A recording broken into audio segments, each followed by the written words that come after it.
Et bonjour tout le monde, j'espère que vous allez bien, c'est Choupex et on se retrouve pour la critique analyse du chapitre 1118 de One Piece. Un chapitre que j'ai plutôt bien aimé, malgré des petits trucs que j'ai pas trop aimé. Et on va d'ailleurs ouvrir la critique avec ça.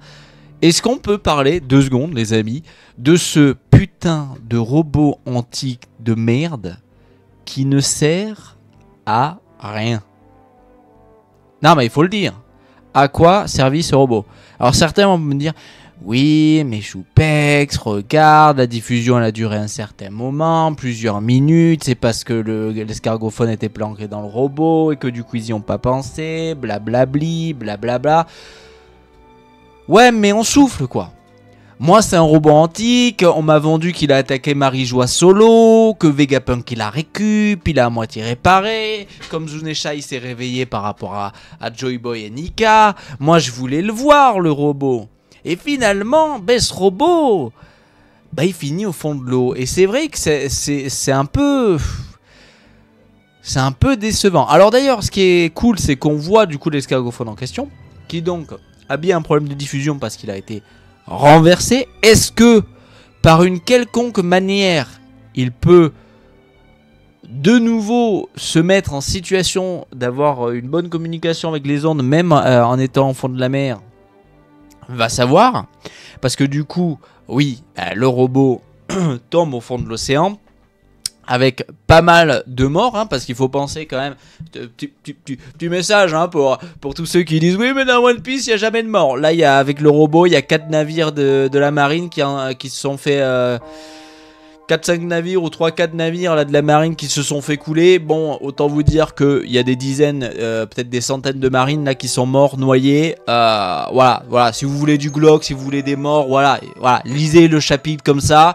Vous avez vos morts, ok? C'est bon, vous avez le quota, ça va mieux? Ok. Mais non, à voir ce que ça va devenir. Mais alors après, comme je dis, je pense pas que ça soit...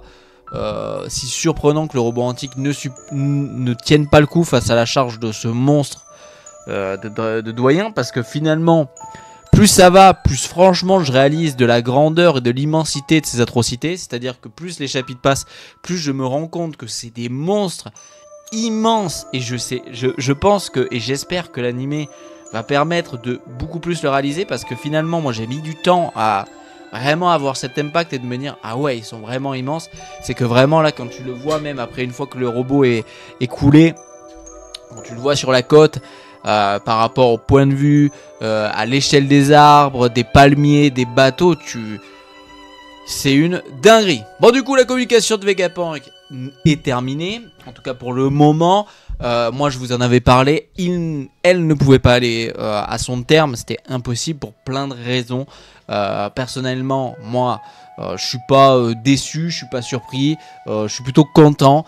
Je veux qu'il y ait une utilité à aller sur Elbaf, je veux qu'il y ait une utilité à relire pour Robin les travaux de son île natale. Je veux qu'elle ait une utilité, je veux qu'arriver sur je veux qu'arriver sur sur Loftel, l'équipage puisse comprendre l'histoire.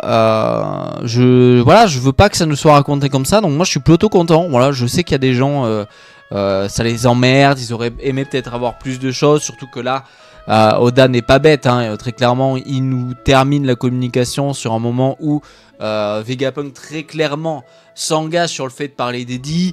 Donc on est tous là en mode oh putain enfin ça va nous révéler un truc. Parce que nous qu'est-ce qu'on sait du D? Qu'est-ce qu'on sait du D? On sait rien en fait. On sait juste le D c'est voilà Trafalgar D Waterloo, Monkey D Luffy, Monkey D Dragon, Gold D Roger, voilà on connaît ces gens là, Marshall D Teach, voilà. Mais on sait pas quoi. La seule chose qu'on sait c'est que il y a encore c'est même pas quelque chose, c'est de la affabulation quoi. C'était ce pauvre Corazon qui nous avait dit, à l'eau, chez les dragons célestes, les dits c'est le cauchemar des dieux quoi, tu vois.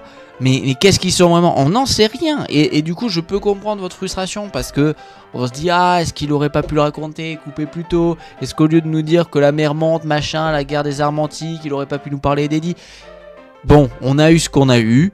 Soyons contents d'avoir déjà eu ces révélations. On n'a pas eu un centième de tout ce qui a été révélé là dernièrement en 20 ans de One Piece.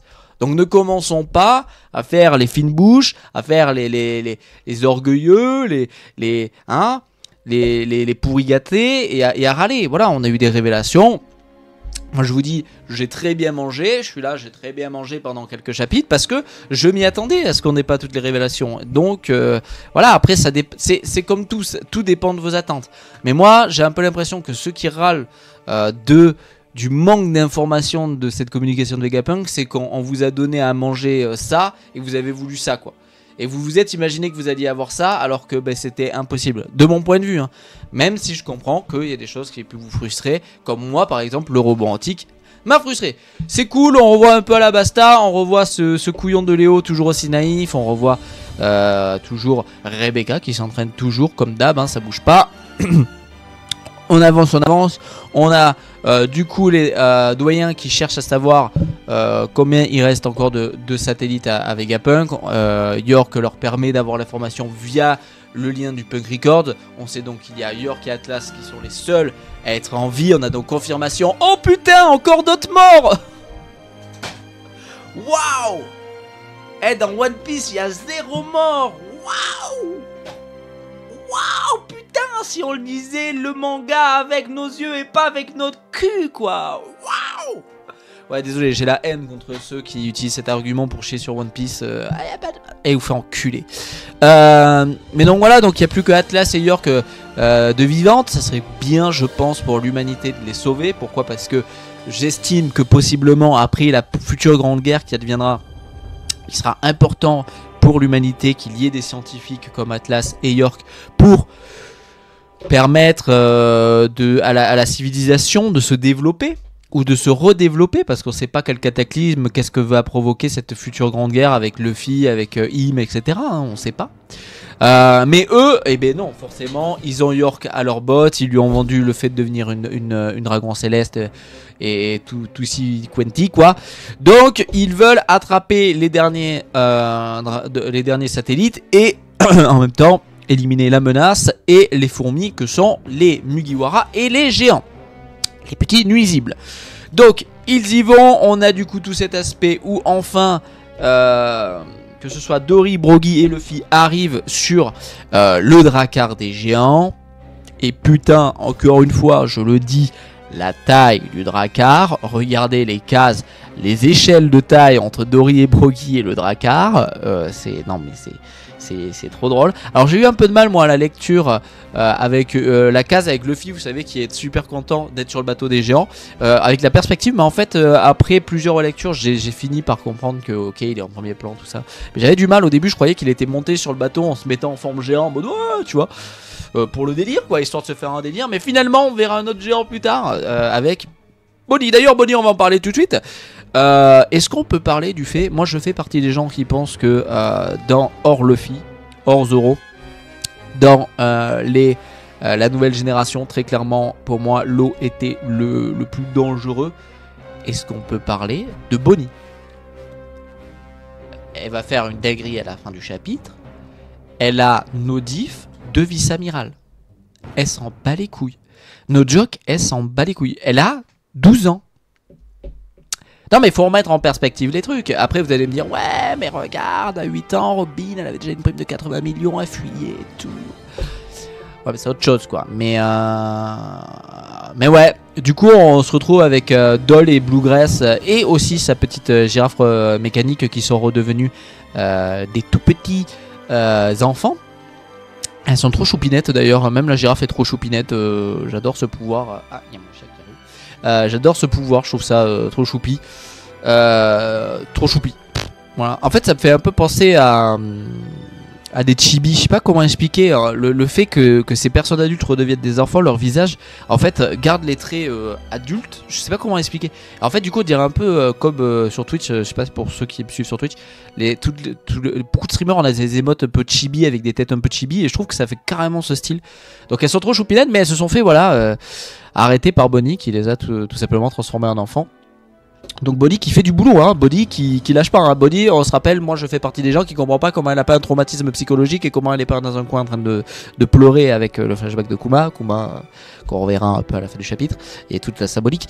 Mais Bonnie qui a un arc dingue pour elle, qui a un arc de fou pour elle et qui voilà, qui continue à se battre et qui va se battre pour sa liberté et pour se sauver de cet endroit de mort, quoi.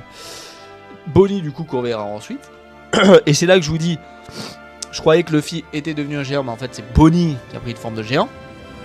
On a tout le délire avec les discussions entre les Mugiwara forcément qui se disent oui il faut qu'on parte, d'accord, vous êtes prêts, oui on est prêts, tout ça. Bon on va pas en parler non plus 10 000 ans, quoi. Ils sont en train de se préparer au départ, va falloir qu'ils se méfient parce que du coup il y a un dragon céleste, un doyen pardon, qui arrive sur 2 secondes.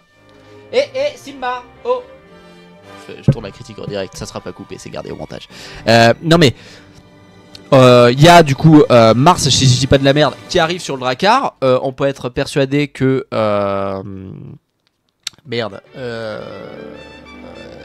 Saturne va remonter chercher Zoro, etc. Donc c'est la merde. Par chance les géants tankent dans la difficulté, mais tankent. D'ailleurs ils prennent feu, mais c'est pas grave. Je pense qu'il y aura une solution pour les éteindre. On voit surtout que comme prévu, viens là Simba. On voit que comme prévu, Atlas est à bord du bateau, Kuma est à bord du bateau, donc on est content. Il va falloir sauver Kuma. C'est aussi pour ça qu'il faut qu'on garde Atlas et Yorkandi, c'est qu'il faut sauver Kuma, hein, il faut sauver Kuma. Attendez, mon chat fait de la merde. Vous voyez peut-être sa queue par là, là.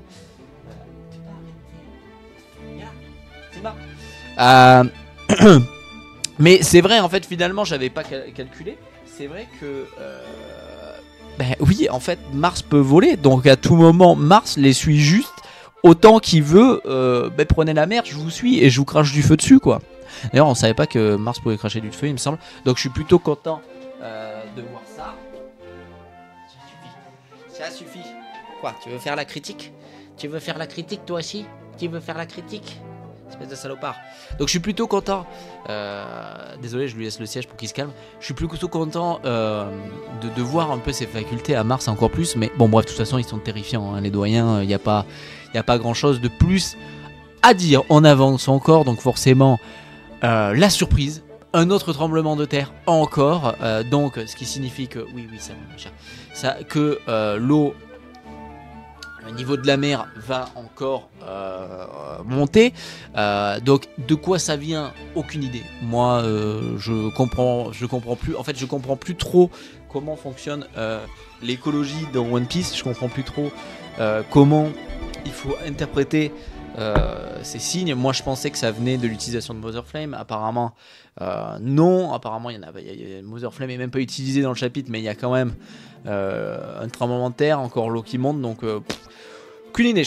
J'ai hâte de savoir vraiment qu'est-ce qui se passe dans l'univers, dans l'écologie, dans la nature de One Piece en elle-même. Qu'est-ce qui se passe pour comprendre pourquoi il y a tous ces tremblements de terre, pourquoi tout se réveille maintenant en fait. Est-ce que ça serait possible que quand on voit la taille des trous d'Enies Lobby, est-ce que l'utilisation des armes antiques et de Mother Flame aurait pu atteindre jusqu'au noyau de la Terre, et donc c'est ce qui créait des instabilités qui du coup fonderaient des tremblements de terre, etc. À savoir. Pardon. Bon, du coup, on a aussi tout cet aspect où Luffy du coup remange comme un fou. Je vous laisse vous souvenir de juste Luffy avait mangé un encas de récupération des géants. Il avait récupéré énormément d'énergie. Là, il mange un banquet fait par des géants. Donc, à mon avis, là, il est full énergie. Il est prêt à repartir à 100%.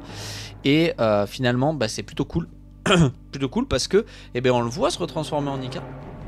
Et là, il se retransforme en Nika devant Bonnie. Et c'est vraiment, vraiment chouette parce que... et là, on arrive sur la fin du chapitre et toute cette symbolique. Moi, je n'oublie pas le chapitre où Ginny se sacrifie. Je n'oublie pas le flashback de Kuma. Je n'oublie pas tout ce qu'on a appris parce que ça aussi, ce sont des révélations qu'on a appris sur ce qui s'y passait, sur un nouveau peuple, les boucaniers et tout. Je n'oublie pas qui est Nika pour Bonnie, je n'oublie pas qui est Nika pour son papa, pour sa maman, pour les esclaves, pour tous ces peuples. Et quelle symbolique de qu'enfin elle puisse le voir réellement de ses yeux, dans le blanc des yeux, comme ça, en face à face. Et vraiment, on voit que ça, elle est plus qu'heureuse.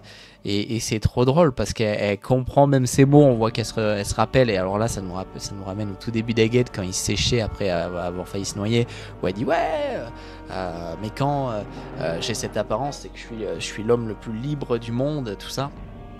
Donc c'est vraiment trop cool. Et je sais pas, je trouve ça trop cool. Ils sont quand même dans une situation de danger de fou. Mais Nika apporte au géant, et Nika apporte à Bonnie une tranquillité à port de Zdrakar, une capacité, je peux récupérer mon siège, une capacité à être détendu, à être heureux, à être festif, quoi. Toute cette peur, toute cette terreur qu'il y a en Egged n'existe plus à bord du Drakkar. Ils sont en train de festoyer, ils sont en train de danser, de chanter, et Bonnie va donc activer une nouvelle fois son pouvoir, ce qu'elle a déjà fait. C'est pour ça que la petit coup de gueule sur ceux qui cassent les couilles en disant mais ça n'a aucun sens, c'est plein d'incohérences, Bonnie en Nika, blablabli, blablabla. Elle l'a fait 10 fois. Elle a vu Luffy faire un Gear Third, elle a fait un Gear Third, elle a fait plein de trucs similaires. Pourquoi ça vous choque? Pourquoi ça vous choque? Et en plus, ça a une putain de symbolique. C'est trop beau. C'est trop beau. Moi, quand je vois cette case où on revoit un peu un flashback du moment où Kuma dit au revoir à Ginny et lui dit de reposer en paix, c'est moi, c'est le chapitre qui m'a fait le plus pleurer, ce moment où Kuma dit au revoir à Ginny, où on se rend compte de la symbolique. Ginny qui est morte du soleil, qui a cru en Nika, Kuma qui croit en Nika, le dieu du soleil. Enfin, quelle symbolique de fou! Il faut le comprendre. Elle est la fille d'une femme opprimée, brimée, qui a subi l'esclavage, qui a subi le viol, qui a subi des expériences. Elle est ce qu'elle est à cause de Saturne. Saturne a fait des expériences sur elle. Saturne lui a donné un fruit, et souvenez-vous, il croyait que son fruit était faible. Regardez ce qu'elle est devenue. Son père était un prêtre de Nika, lui a toujours dit d'avoir foi en lui, de croire en lui, de l'aimer. Qu'un jour, il viendrait la libérer. Qu'un jour, il prendrait soin d'elle. Qu'un jour, il lui rendrait tout l'amour qu'elle lui aura donné par sa croyance. Regardez ce qu'elle est. Elle est une symbolique, mais j'ai des frissons, je suis presque ému, j'ai presque les larmes.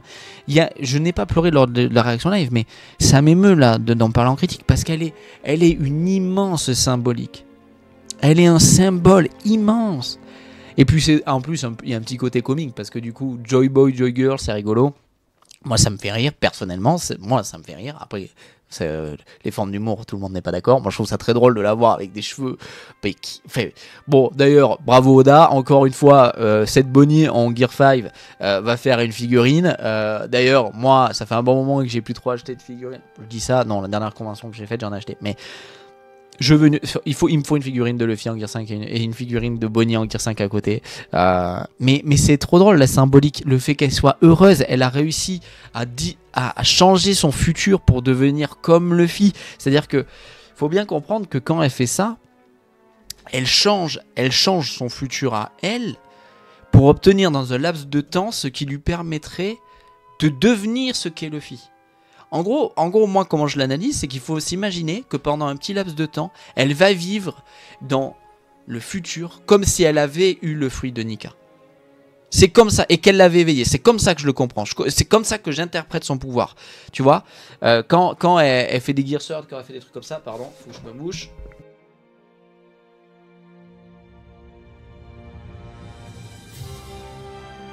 Quand elle fait des Gear Third, qu'elle devient une géante, ça choque personne. Pourquoi ça vous choque là? En fait, ça vous choque parce que c'est le pouvoir du héros et que vous êtes en mode ah, mais en fait, elle pourra pas le refaire 150 000 fois. Faut bien le réaliser, ça. Hein. Faut bien comprendre. Son pouvoir, il fonctionne comme ça. C'est une fois qu'elle a alterné son futur, une fois qu'elle a créé ce futur-là pour elle, qui est un futur alternatif qui ne peut pas exister en réalité, qui n'existe que grâce à son fruit, c'est fini.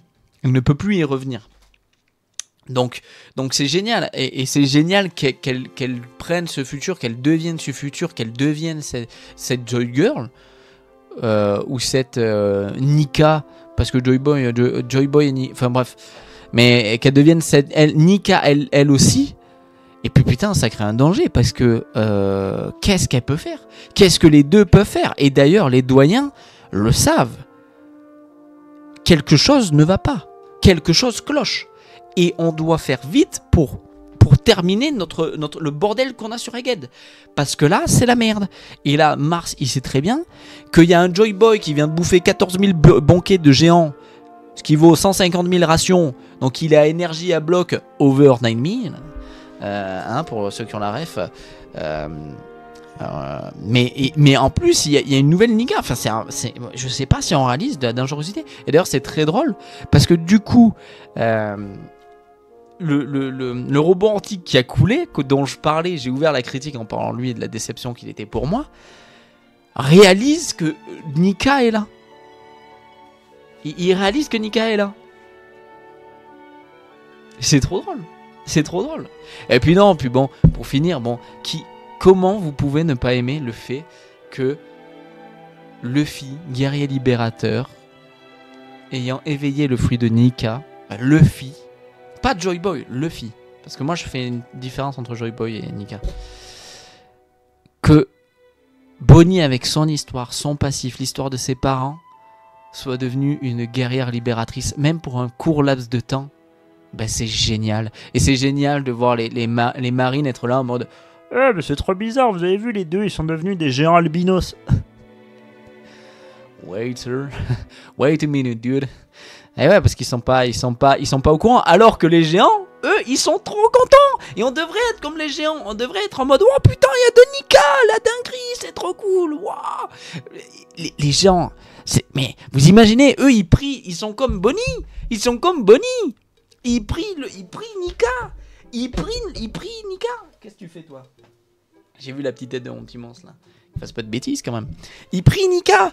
Et là, au lieu d'avoir un seul Nika, parce que, comme on l'avait vu, ils avaient capté que Luffy était Nika, tu vois. C'est pour ça qu'ils sont là. Ils se rendent compte qu'il y a leur dieu qui est là en train de se taper une barre en mode ils se tapent une grosse barre. Eux, ils sont en train de danser en mode ouais, c'est trop cool, pendant qu'il y a 3 de leurs collègues qui sont en train de cramer par Mars, hein, on se rappelle. Et d'un coup, t'as une autre Nika qui pop, c'est Bonnie, qui devient une guerrière libératrice parce qu'elle change son futur. Mais c'est génial. Non, c'est génial. Moi, c'est génial. Fuck les rageux, on vous emmerde, quoi. Surtout que, alors, je sais pas pourquoi, et je conclurai la critique sur ça. Pourquoi des gens pensent que c'est Luffy qui a transformé Bonnie en Nika? Je n'ai pas compris. J'ai vu des gens commencer à dire ouais, imaginez Luffy, il transforme Zoro en Nika, il transforme Shanks en Nika. Allô, vous lisez One Piece avec vos yeux ou avec vos culs? Non, pardon, ne soyons pas vilains. Mais c'est pour ça qu'il faut des gens pour faire des critiques et analyser les chapitres. Parce qu'on n'a pas toujours raison, j'ai pas toujours raison. Mais là, si vous pensez, je vous le dis clairement, si vous pensez que c'est Luffy qui a transformé Bonnie, vous avez un problème. Vous n'avez pas compris. Et c'est pas grave, je suis là pour vous faire comprendre votre erreur. Et c'est avec plaisir que je t'explique que c'est Bonnie qui a distordu son futur avec son pouvoir, ce pouvoir que Mars lui a donné quand elle était encore dans le ventre de Ginny, lors de ses expériences de salopard de merde, parce que c'est un salopard de merde, Mars, d'accord? Les doyens, vous êtes des gros connards, ok? Je vous le dis, j'ai la haine contre vous, ok? J'espère qu'on va vous faire du mal à un moment dans l'histoire. Mais Mars, qui croyait son pouvoir faible, qui croyait Bonnie faible, Saturne, qui croyait Ginny faible, qui croyait Kuma faible, qui a fait des expériences sur Ginny après qu'elle se soit fait violer et mettre enceinte, qui a franchement, qui a dit des saloperies dans cet arc à Bonnie, qui lui a dit qu'elle était faible, que son fruit était faible, s'est trompé, et c'est trop beau le revers de la médaille, à cause de tes expérimentations de merde et tout. Bonnie, aujourd'hui, elle a réussi, elle a distordu son futur. C'est son pouvoir à elle, ça sera une fois, et voilà. Et elle va se battre une fois côte à côte avec Luffy, tous les deux en guerrier libérateur, guerrier libératrice, guerrier libérateur de Nika, Joy Boy, Joy Girl, ça si vous voulez. Mais c'est génial. Et la symbolique est géniale. Et moi, je veux que Bonnie devienne une Mugiwara. Je voulais Carotte Mugiwara. Je l'ai pas eu. Je voulais cette couillonne de Yamato Mugiwara. Je l'ai pas eu. Donnez-moi Bonnie Mugiwara. Je ne l'aurai pas. Je sens qu'elle ne viendra pas sur le bateau. Mais j'aimerais bien qu'elle vienne. Pourquoi je pense qu'elle viendra pas sur le bateau? C'est parce que j'ai réfléchi, les amis. Et vous le savez, je suis un fervent partisan du fait que pour moi, ça serait trop cool qu'elle accompagne du coup Luffy. Encore plus avec la charge d'histoire et mentale qu'on a eu avec le flashback de ses parents. Mais en fait, le truc, c'est que pourquoi elle resterait pas avec les géants? Les géants sont comme elle, ils croient en